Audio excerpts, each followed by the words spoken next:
Hey everybody, it's Cliff and Lynn and Cliff, and we are here at the Huntington Center. It is a big, big night with Justin Moore, Cody Johnson, and this guy right here. Eric Paslay, how nice to see you. It's good to see you. We have been so looking forward to this night. We had an opportunity to chat on the phone the other day, kind of get to know each other a little bit. Yeah. But hopefully even a lot more right now. Yeah, we're getting to hang out backstage. We moved the questionable couch and... It was Yeah, what's up with that thing? Yeah. Thank you for bringing the chair. Appreciate it. That's good. Well, welcome to Toledo. Thank you. We're thrilled to have you, and this is one of our first videos. So, man, you're like the star tonight. Looking good. Yeah. It's good. No, it's good to be down here. I almost took a walk around, but it's kind of still chilly outside. But it's amazing downtown. I love the ball field, and I played baseball growing up, so it's fun to see all the sports and the good stuff going on. So did I'm Cliff. a big baseball fan. Played baseball. So. Hey. Rock and roll. Yeah, absolutely. We always just thought about the game was find the guy thinking about his girlfriend and just pelt him with, when you're up to bat, just like point at him. Yeah. And he's like, Well, you are quite a talent. You talked just a few minutes ago about doing some home improvement projects. You're a baseball player and certainly a great musician. Well, thank you very much. Yeah, I love, I love getting my hands dirty. It's fun. You just had a birthday recently, like last month. Yeah, on the 29th, January 29th. So how old are you? I'm still 19 and a half. Are you? Okay, that's what I figured. Yeah, how old am I? My wife was like, hey, happy 37th. I'm like, I'm not 37. I think I'm 36. I don't know, something like that. That's so I'm getting real old. You know what? I think this last year, a couple years ago, I don't know if it's hanging with all kinds of people through life, especially through music. Like, I feel like there's still respect, but I don't feel like anyone's old in a weird way. Like, you can meet some young people who are grumpy old farts, and you can meet some old people who are just a thrill and a half to be around, and they have some great stories and good times. For those that are really not familiar with you, I mean, I'm sure everybody is, but how did you get started in the business, and where from then to now? Yeah, I grew up in Central Texas, so just all kinds of music in the radio waves where it's flat forever. You just pick up all the stations. So I just was always a fan of songwriters because I thought everyone was a songwriter.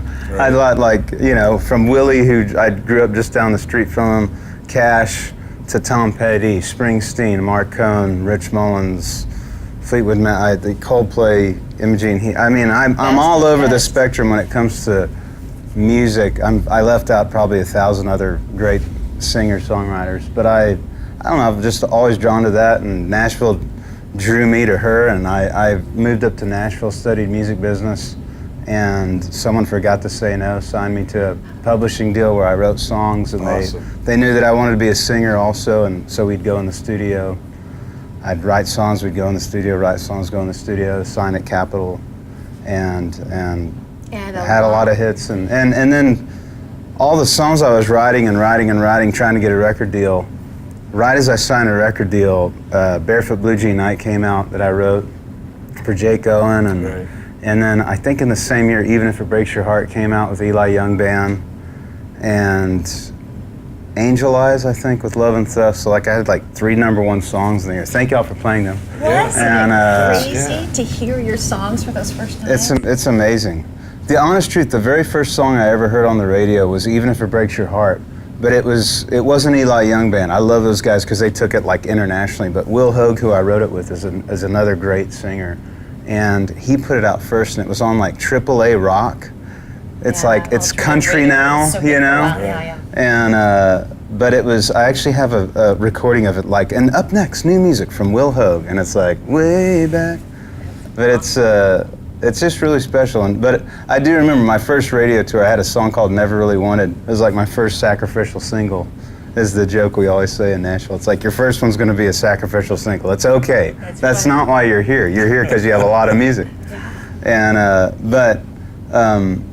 I remember going out and they're like, you're the guy that wrote Barefoot Blue Jean Night. And I'm like, nah, I have a single out called Never Really Wanted. And it's just fun. It's a fun part of the story. More rewarding, is one more rewarding than the other? Like to have a Jay go and record one of your songs and have it go to #1? Or do you wish you would have done it yourself? Any hits a million miracles. It's probably 5 million miracles these days. But there's just so many things that go into it that no one can control. it's all this business is people forget to say no. You know, it's no one really says yes. They just spin your record.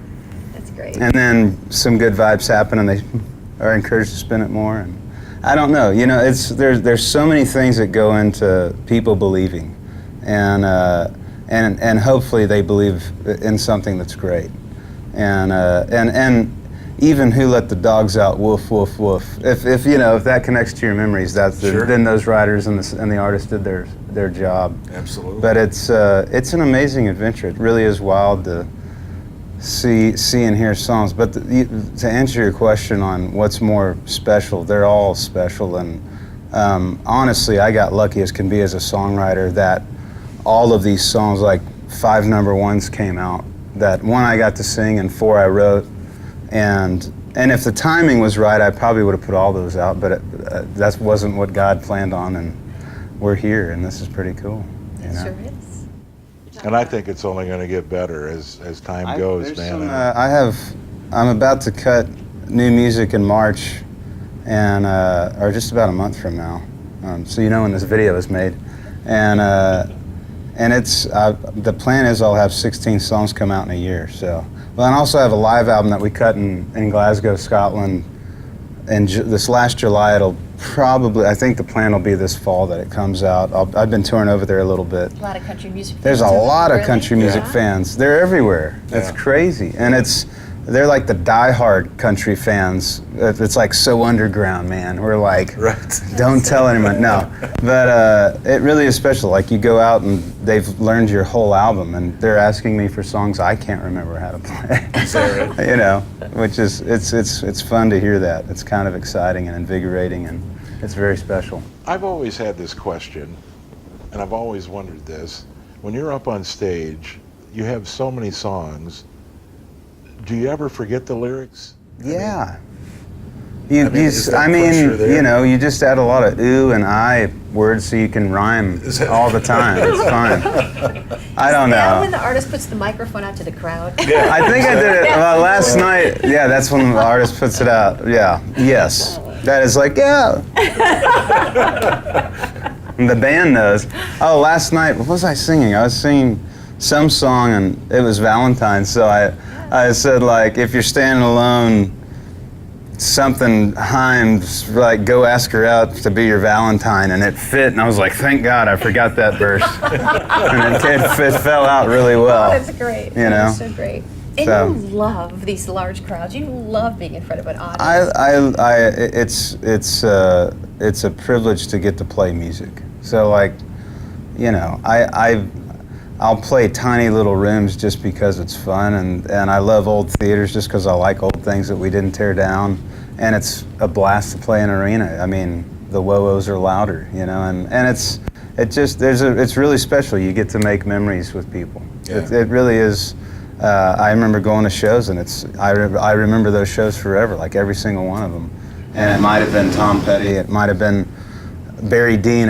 When he first moved to town, he's written all kinds of great songs, and it might have been the first time, you know, singing on stage with John Party, whatever that is.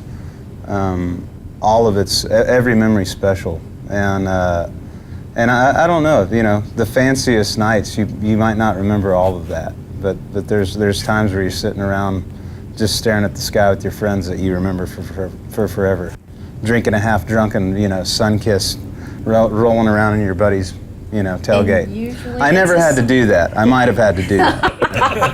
But it doesn't usually. It's a song that tugs those memories out from you. Yeah.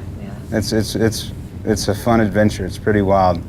We've been talking with Eric Paslay, and man, we're just thrilled to have you here tonight and finally get to meet you. We talked on the phone the other day, but to get to meet him and learn more about you, it's a thrill for us. Yeah. So. It's fun when you get to actually sit down with someone. Yes, you it get is. to talk. Thank you for giving us so much of your time. Hope you have an amazing show tonight. Yeah, we'll see you out there tonight. Thank you. Thank you. Thanks, Eric. See y'all.